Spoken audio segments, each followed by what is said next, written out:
Good morning everyone and welcome to the class. We are doing the chapter New Centers of Power, and under this New Centers of Power we have done some important organizations, some those organizations or associations of countries which are considered as new center of power.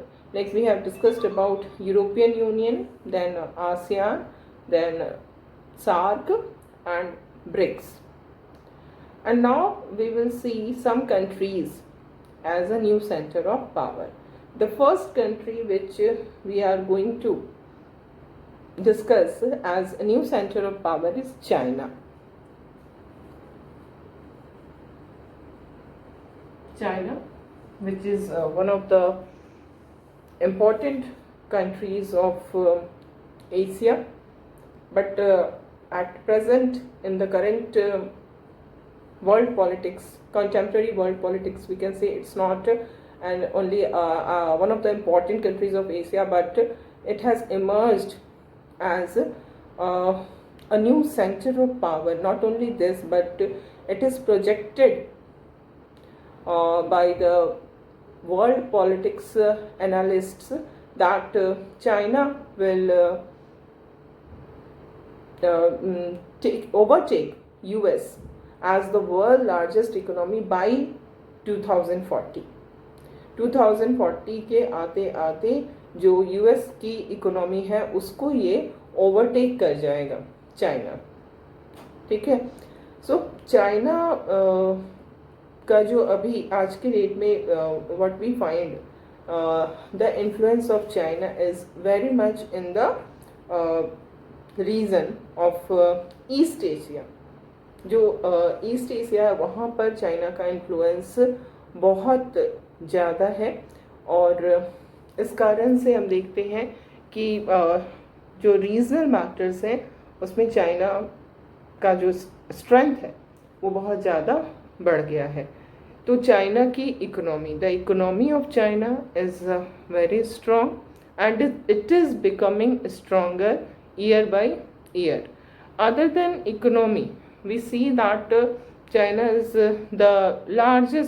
China has the largest population in the world. Then its area is also very, very big. Size of the country is also very large. Then the country is full of natural resources, and its location is also very important. And not only this, we see that political influence is also there of China in the whole world, and all these factors make it very much strong and significant in world politics. Okay.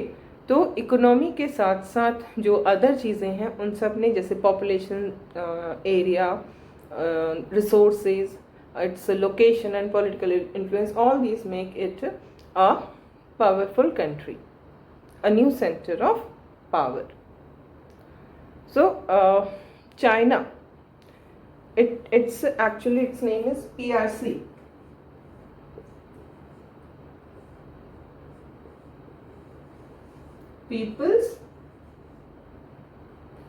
People's Republic of China.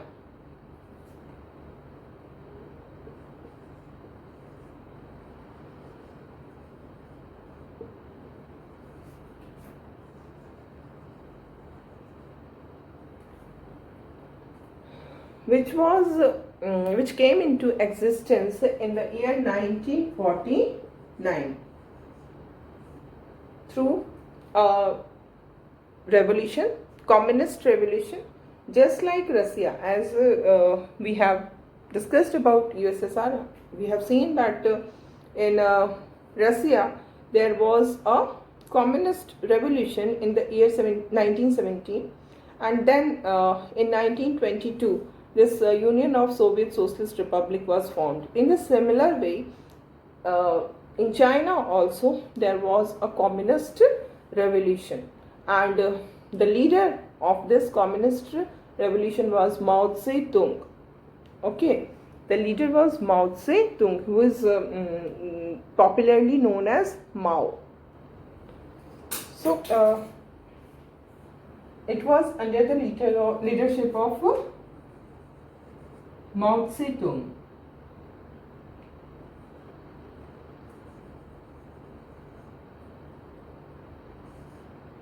Okay, he is popularly known as Mao.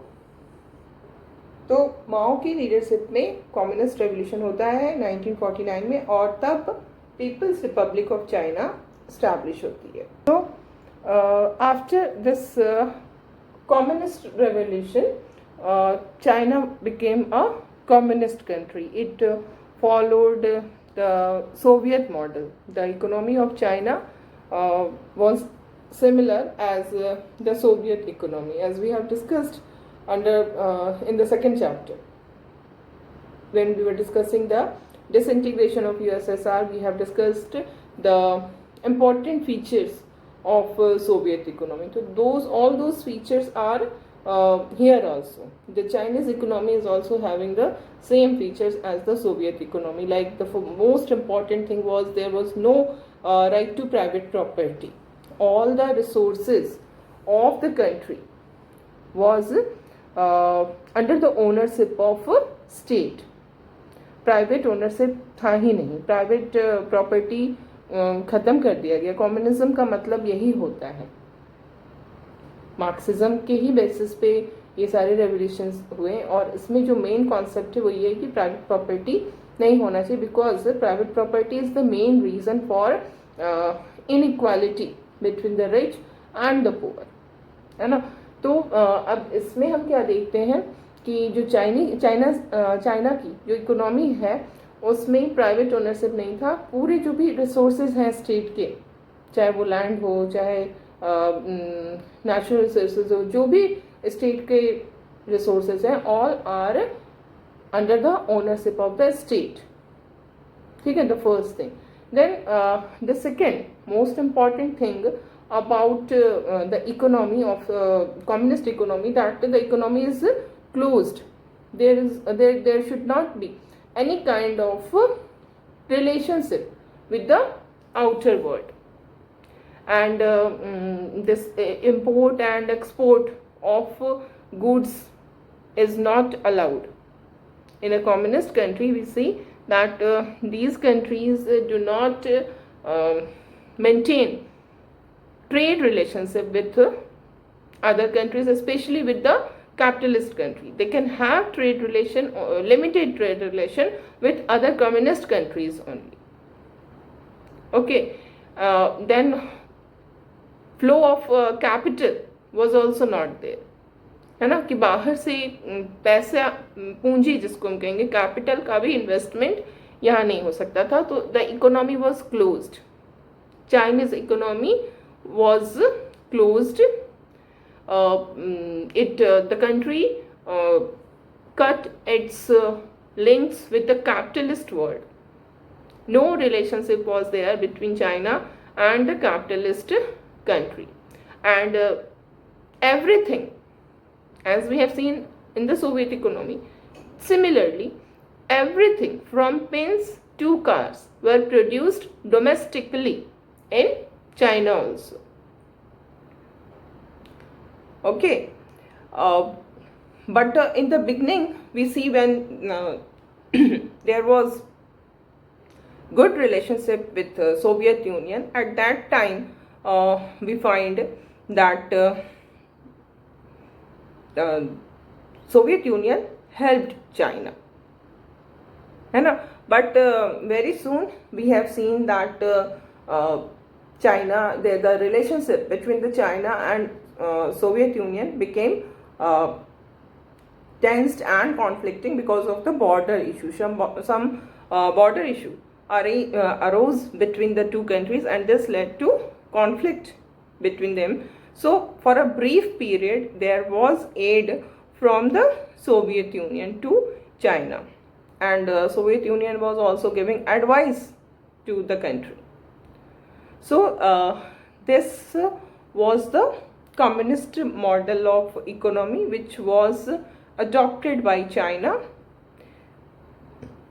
and we see that under this model what happened, that state owned heavy industries were developed. Heavy industry sectors were developed which were owned by the state. And how the state got capital to develop these heavy industry sector? The capital was accumulated from agriculture.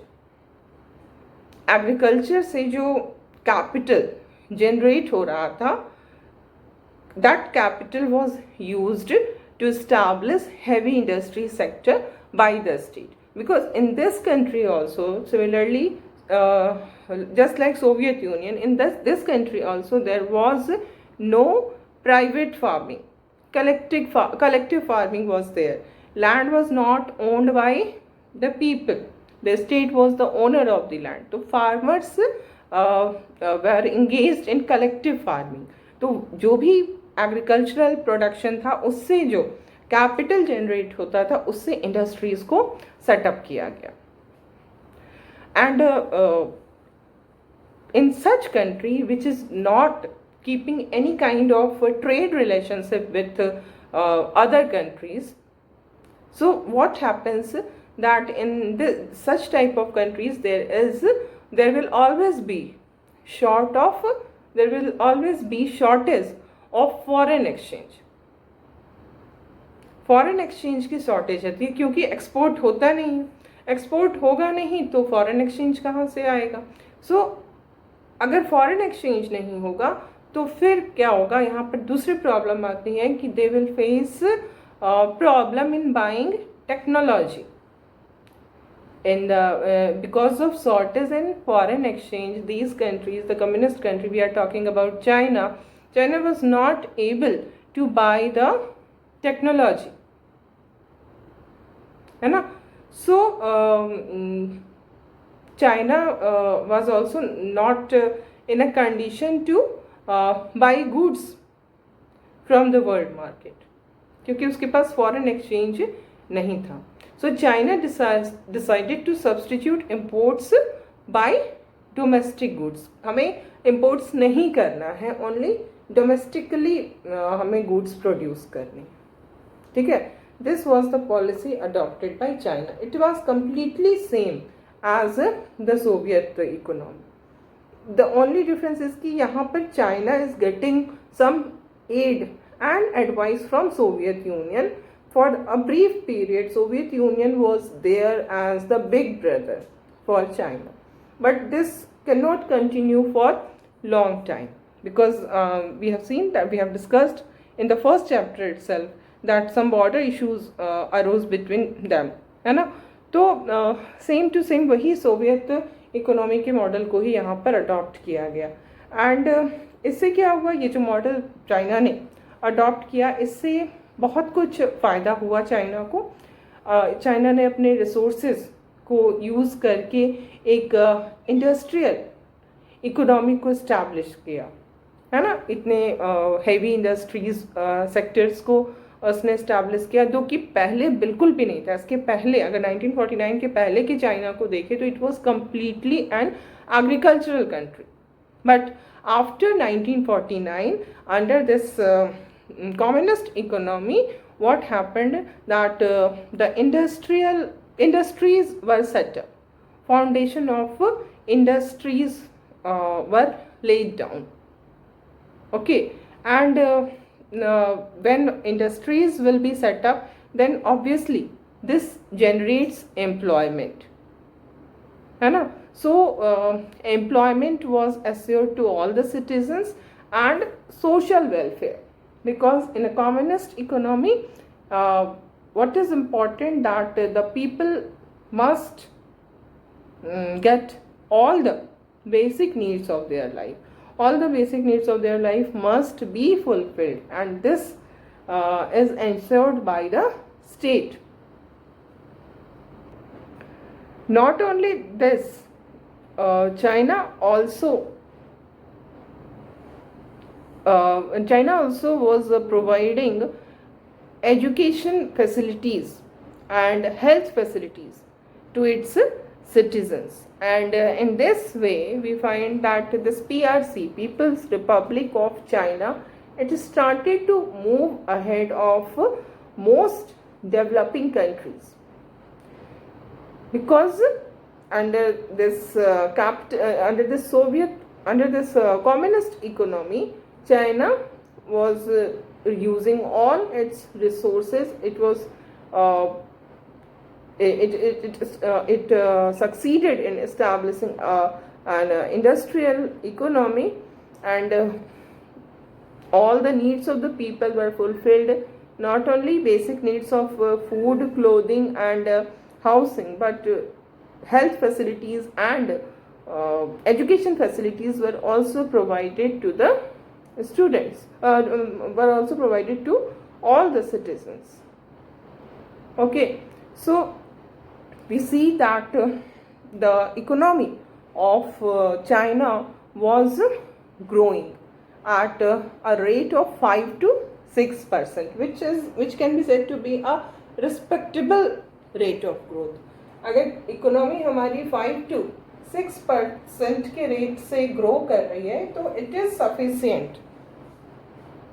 But the problem was in China was the growth rate of population.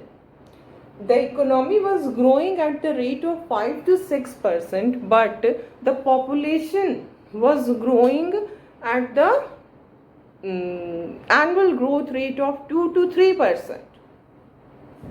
So अगर economy हमारी 5 to 6% के rate से grow कर रही है और population 2 to 3% के rate से ग्रो कर रही है, तो इस इतनी जो तेजी से बढ़ती हुई पॉपुलेशन है उसके नीड्स को economy will not be able to fulfil.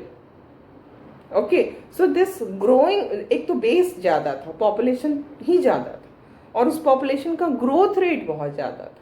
तो इतनी ज़्यादा जो ग्रोथ रेट हम देख रहे हैं, 2 से 3% का जो ग्रोथ रेट था, उसमें जो उनके इस तरह से बढ़ती हुई पॉपुलेशन के जो नीड्स थे उसको इकोनॉमी जो है वो फुलफिल कर पाने में इनकेपेबल हो रही थी.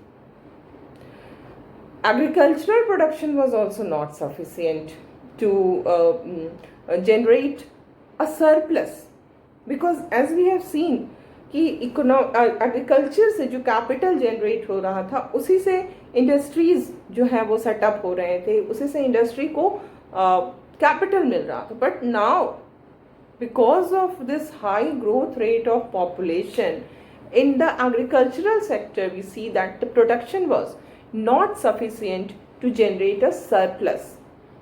जितनी नीड थी पॉपुलेशन की फूड रिलेटेड, बस उतना ही प्रोड्यूस हो पा रहा था कि लोगों के जो फूड रिलेटेड नीड्स हैं उसको फुलफिल किया जा सके.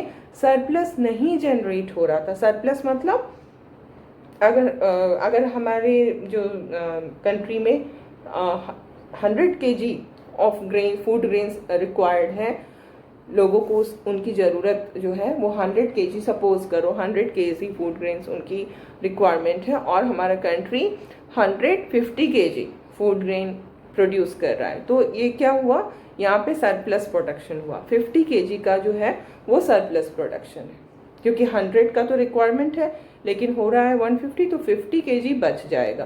तो सरप्लस प्रोडक्शन जो है उसी से कैपिटल जनरेट होता और वो इंडस्ट्री के लिए फ्रूटफुल होता, बट वो नहीं हो पा रहा था, है ना. तो जो कंडीशन हमने यूएसएसआर में देखा कि किस तरह से वहाँ पर इकोनॉमी जो थी धीरे धीरे स्टैग्नेंट हो जाती है. स्टैग्नेंट कहने का मतलब कोई भी ग्रोथ नहीं होता है इकोनॉमी में. तो in the similar way we find that that type of जो सिचुएशन था वो यहाँ भी स्टार्ट होने लगता है इकोनॉमी में. इंडस्ट्रियल प्रोडक्शन जो था वो उसका ग्रोथ रेट बहुत ही कम था. इंटरनेशनल ट्रेड था नहीं, ना के बराबर, बहुत ही कम. और इन सब के साथ जो पर कैपिटा इनकम यहाँ पर था वो बहुत ही लो था. ठीक है, per capita income was very low. Industrial production was also not growing at a sufficient rate, and international trade was minimal. तो all these led to the stagnation in the economy. मतलब अभी यहाँ stagnation आया नहीं था, but stagnation वाली conditions आ रही थी कि growth कम होता जा रहा है. ठीक है, तो यहीं पर हम देखेंगे, यहीं पर we will see that there is difference in the policy decisions of USSR and China. Both the countries were facing almost same type of crisis. Stagnation की तरफ बढ़ रहे हैं. चाइना ने तुरंत एक्ट किया. 1970s का जो डिकेड की जो स्टार्टिंग होती है, वहीं से चाइना ने अपनी पॉलिसीज़ में चेंज लाना स्टार्ट कर दिया, क्योंकि इसकी समझ में प्रॉब्लम आ गई थी कि जिस तरह से हम लोग पूरी दुनिया से अपने रिलेशन को कट करके रह रहे हैं, कोई भी ट्रेड नहीं हो रहा है, टेक्नोलॉजी में हम बैकवर्ड हो रहे हैं because of lack of foreign exchange, हमारी जो पर कैपिटा इनकम है वो लो हो रही है. तो ये सारे जो इंडिकेशंस थे उसको चाइना ने तुरंत समझ लिया कि हमें क्या ज़रूरत है, अपने पॉलिसी में चेंज लाने की जरूरत है. There is need to change in the economic model of the country which it was adopting. और यही नहीं समझ पाए यूएसएसआर में. इस प्रॉब्लम को यूएसएसआर में गोरबाचेव के आने के समय समझा गया. इसको यूएसएसआर के साथ इसलिए मिला करके बताया जा रहा है ताकि आपको चीज़ें बहुत ज़्यादा इससे क्लियर हो जाएंगी. जो भी अगर यूएसएसआर के डिसइंटीग्रेशन वाले में कुछ कहीं पर भी कोई कन्फ्यूज़न रह गया होगा तो वो यहाँ पर बिल्कुल क्लियर हो जाएगा. दोनों कंट्री जो है वो same type of crisis face कर रहे थे, स्टैग्नेशन की तरफ बढ़ रहे थे. चाइना में 1917 का जो डिकेड स्टार्ट होता है तभी बहुत ही इम्पॉर्टेंट पॉलिसी डिसीजंस लिए जाते हैं. ठीक है, they started to take major policy decisions in the 1970s और बहुत सारे चेंजेस लाते हैं जिसको भी हम करेंगे. लेकिन यूएसएसआर में इस बात को नहीं समझा गया. स्टैग्नेशन आ रहा था न सिर्फ इकोनॉमी में बल्कि पॉलिटिकल सिस्टम में, एडमिनिस्ट्रेशन में, लेकिन उन्होंने इसकी तरफ ध्यान नहीं दिया. प्रॉब्लम्स बढ़ता गया. अल्टीमेटली जब 1985 में when Gorbachev becomes the general secretary of the Communist Party, then he took the decision to change, to bring some reforms in the economy. है ना? तो वही बात है, वो बहुत देर हो गई. अगर यही डिसीजन जो गोरबाचेव ने 1985 में लिया, अगर इसको 1970s में ले लिया जाता यूएसएसआर में, तो शायद यूएसएसआर डिसइंटीग्रेट नहीं होता. वहाँ पे ये डिसीजन लेने में देर हो गई. और यहाँ चाइना को अगर हम देख रहे हैं तो चाइना ने सही समय पर सही डिसीजन लिया. And that is the reason that China is not only surviving as a communist country, but it is also emerging as a new center. It has also emerged as a new center of power, and it is going to replace American economy by 2040. It is projected that it will become the largest economy in the world by the year 2040. क्योंकि इसने सही समय पर सही decisions लिए, सही reforms करने start कर दिए. तो रिफॉर्म्स में क्या क्या हुआ 1970s के डिकेड में जो इम्पॉर्टेंट पॉलिसी डिसीजंस हुए वो क्या थे? This is very important. ये आपको क्वेश्चन कई बार एग्जाम में आता है बोर्ड्स के. ठीक है, तो ये बहुत इम्पॉर्टेंट है कि कौन कौन से उन्होंने चेंजेस लाने स्टार्ट किए. तो सबसे पहला जो चेंज हुआ वो ये China ended it's political and economic isolation. जो एक आइसोलेट अलूफ होके रहने की जो पॉलिसी होती है एक कम्युनिस्ट कंट्री की, उसको सबसे पहले उसने ख़त्म किया कि नहीं, ये पॉलिटिकल आइसोलेशन या इकोनॉमिक आइसोलेशन दोनों को हम ख़त्म कर देंगे.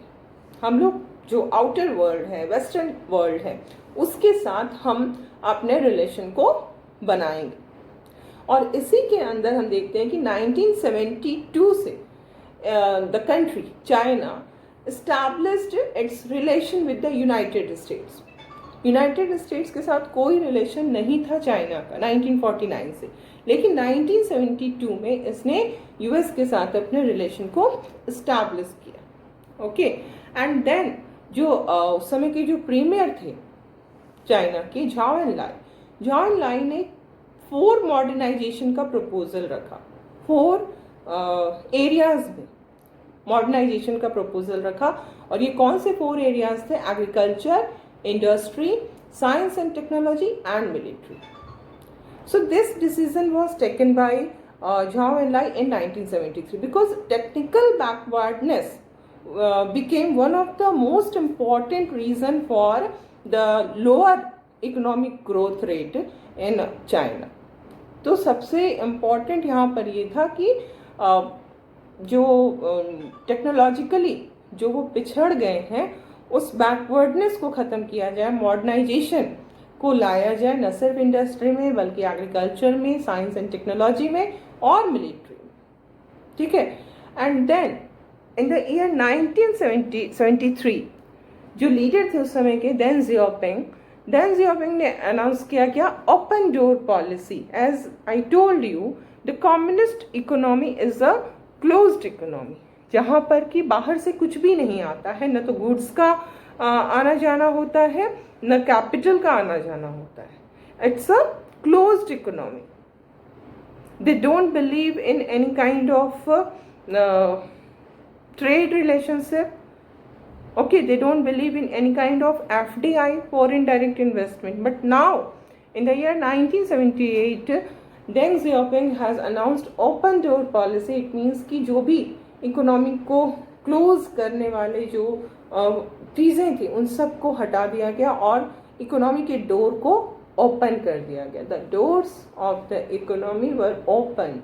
इट मीन्स बाहर से सामान आ सकता है और यहाँ से सामान बाहर जा सकता है. Import and export, foreign trade, इसको बिल्कुल मतलब एक्सेप्ट कर लिया गया, स्टार्ट कर दिया गया. Trade relationship with other countries, not only with the communist but other जो वेस्टर्न कंट्रीज थे उनके साथ इन्होंने अपने ट्रेड रिलेशन को स्टार्ट कर दिया. और इसके साथ साथ कैपिटल के इन्वेस्टमेंट को भी इन्होंने एक्सेप्ट कर लिया, क्योंकि ओपन डोर पॉलिसी का मतलब ही यही होता है कि doors are open. So now the capital can be invested, the capital of foreign country can also be invested in China. Okay, तो कैपिटल इन्वेस्टमेंट स्टार्ट हो जाता है और साथ ही साथ टेक्नोलॉजी भी जो है वो बाहर से आना स्टार्ट हो जाती है. ठीक है. तो ये मेजर पॉलिसी डिसीजंस जो 1970s में हुआ वो यही है. ठीक है. तो इसमें हम लोग इसके जो पॉइंट्स हैं, मेजर पॉइंट्स, उसको हम लोग एक बार एनालिस्ट करेंगे कि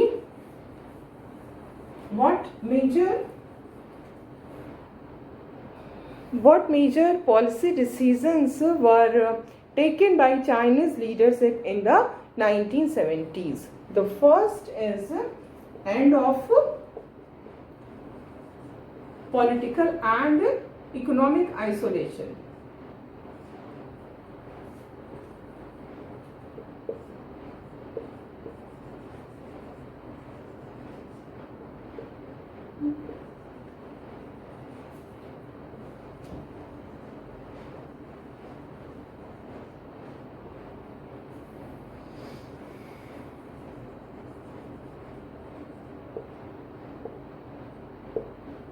ठीक है. और ये कैसे हुआ? Starting of relationship with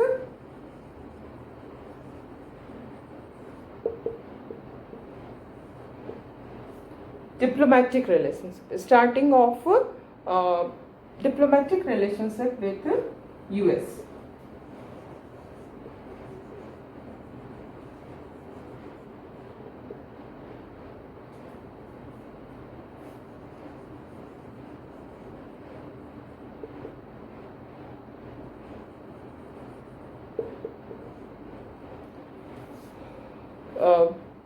From 1972. Then the next is Zhao and Lai proposed for modernization in 1973.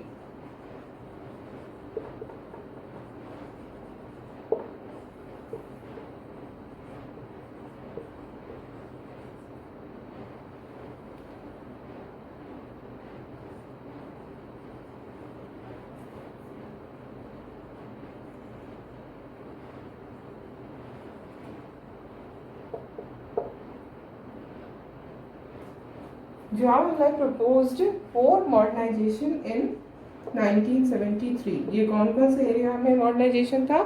Agriculture, industry, science and technology and military. And then in 1978 it was the premier Deng Xiaoping.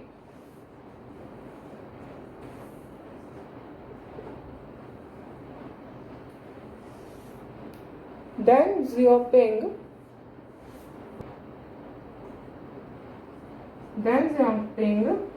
announced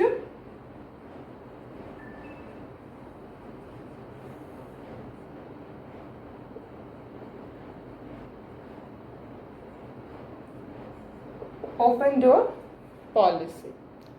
Okay, so in the next class we will see how China changed its economy. Okay, China becomes a market economy from a communist economy. How this change took place, we will discuss it in the next class.